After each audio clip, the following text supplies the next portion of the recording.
Jagan bus యాత్ర ఉంటుందని Rajampet parliament సభ్యులు మిథున్ రెడ్డి చెప్పారు. 175 స్థానాల్లో వైసీపీ అభ్యర్థులు విజయం సాధిస్తారని ధీమా వ్యక్తం చేశారు. ప్రజా సంక్షేమ కార్యక్రమాలే తమ విజయానికి పునాది అవుతాయన్నారు. ప్రతిపక్షాలు తమపై అసత్య ప్రచారాలు చేస్తున్నాయని ఆయన మండిపడ్డారు. పశ్చిమ గోదావరి జిల్లా భీమవరంలో ఏర్పాటు చేసిన విలేకరుల సమావేశంలో ఆయన మాట్లాడారు. ఈ సమావేశానికి మంత్రులు కొట్టు సత్యనారాయణ, కార్మూరి నాగేశ్వరరావు, ప్రభుత్వ విప్ గ్రంథి శ్రీనివాస్ హాజరయ్యారు. కార్యక్రమానికి పెద్ద ఎత్తున తరలి వచ్చి ఆయన ప్రోగ్రాం చూడాలి, ఆయన చెప్పేది వినాలని చెప్పి ఎదురు చూస్తూ ఉన్నారు. దీనికి 7 కాన్స్టిట్యున్సీల ఎమ్మెల్యేలు, మంత్రులు మరి పెద్ద ఎత్తున ఆ ఉత్సాహవంతులందరినీ కూడా భీమవరం మరి ఏర్పాటు సభకి పెద్ద ఎత్తున తరలి వస్తున్నారని చెప్పి సందర్భంగా తెలియజేస్తున్నాను.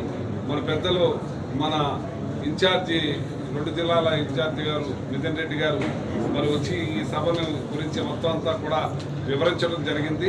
దీన్ని అందరం కూడా పెద్ద ఎత్తున చేయడానికి సంసిద్ధులై ఉన్నారని, ముఖ్యంగా గ్రంథి శ్రీనివాస్ గారి కాన్స్టిట్యున్సీ భీమవరంలోను ఉండికి మరి బోర్డర్నే ఉంది కాబట్టి ఉండి నరసింహరాజు గారు మరి పెద్ద ఎత్తున ఈ సభని జయప్రదం చేయడానికి ప్రతి ఒక్కళ్ళు కూడా ముందుకు వస్తున్నారని చెప్పి సందర్భంగా తెలియజేస్తున్నాను.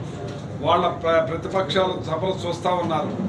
ఎక్కడ చూసినా వాళ్ళు ఒకటే చెప్తా ఉన్నారు, జగన్మోహన్ రెడ్డి గారిని తిడతమే పనిగా పెట్టుకున్నారు. కార్యక్రమానికి పెద్ద ఎత్తున తరలి వచ్చి ఆయన ప్రోగ్రాం చూడాలి, ఆయన చెప్పేది వినాలని చెప్పి ఎదురు చూస్తూ ఉన్నారు. దీనికి 7 కాన్స్టిట్యున్సీల ఎమ్మెల్యేలు, మంత్రులు మరి పెద్ద ఎత్తున ఆ ఉత్సాహవంతులందరినీ కూడా భీమవరం మరి ఏర్పాటు సభకి పెద్ద ఎత్తున తరలి వస్తున్నారని చెప్పి సందర్భంగా తెలియజేస్తున్నాను.